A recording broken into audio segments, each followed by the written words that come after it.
வணக்கம் நண்பர்களே. மறைந்து கிடக்கும் வரலாற்று உண்மைகளை உங்களிடம் கொண்டு சேர்க்கும் மறைக்கப்பட்ட வரலாறு சேனலுக்கு உங்களை அன்புடன் வரவேற்கிறேன்.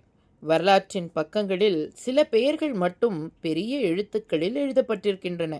ஆனால் சில பெயர்கள் அந்த பக்கங்களில் திட்டமிட்டே அழிக்கப்பட்டு விட்டன. அப்படி சொல்ல மறைக்கப்பட்டவர்களில் ஒருவர்தான் வீரமங்கை வேலு நாச்சியார். இந்திய சுதந்திர வரலாற்றில் பிரிட்டிஷுக்கு எதிராக முதலாக போராடிய முதல் ராணி.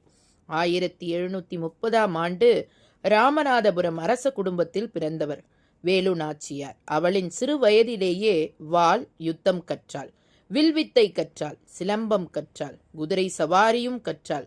தமிழ், உருது, பிரெஞ்சு மொழிகளையும் பேசத் தெரிந்தவள். சாதாரண ராணி அல்ல, போருக்கு பிறந்த ராணி. அவள் திருமணம் ஆனது சிவகங்கை அரசன் முத்துவடுகநாத பெருவுடையார் தேவருடன். அரசனோடு இணைந்து சாம்ராஜ்யத்தை நடத்தினாள். சிவகங்கை செழிப்புடன் வளர்ந்தது.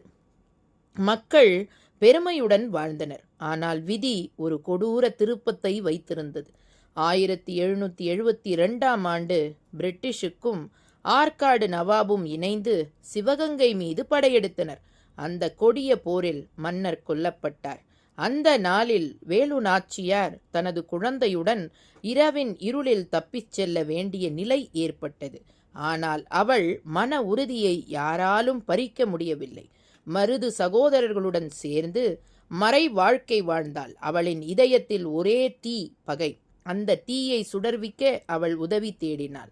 அந்த உதவி கிடைத்தது. மைசூர் சுல்தான் ஹைதர் அலியிடம். ஹைதர் அலி அவளின் வீரத்தன்மையை கண்டு வியந்தார். நான் உனக்கு படையும் ஆயுதமும் தருகிறேன் என்றார். வேலு நாச்சியார் உலக வரலாற்றிலேயே முன்னோடி செய்தாள்.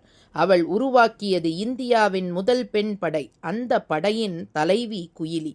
பெண்கள் கையில் வாள், பெண்கள் கையில் சிலம்பம், பெண்கள் கையில் துப்பாக்கி. பிரிட்டிஷ் முகாம்களில் உளவாளிகளாக சென்று தகவல் சேகரித்தாள். அது அந்த காலத்திலேயே அதிசயம். ஒரு நாள் பிரிட்டிஷின் குண்டு களஞ்சியத்தை அழிக்க திட்டமிட்டார்கள். அந்த பணியை தன் உயிரோடு முடித்தவள் குயிலி. தன்னையே எண்ணெயில் நினைத்து தீ வைத்து அந்த ஆயுத கிடங்குக்குள் பாய்ந்தாள். ஒரே கணத்தில் பெரும் வெடிப்பு. இன்றைய பெண்களுக்கு முன்னின்று பாதையை தந்தவர் வீரமங்கை வேலு நாச்சியார். இதுதான் நமது மறைக்கப்பட்ட வரலாறு. அதை உலகம் முழுக்க சொல்வோம். நன்றிகள் பல.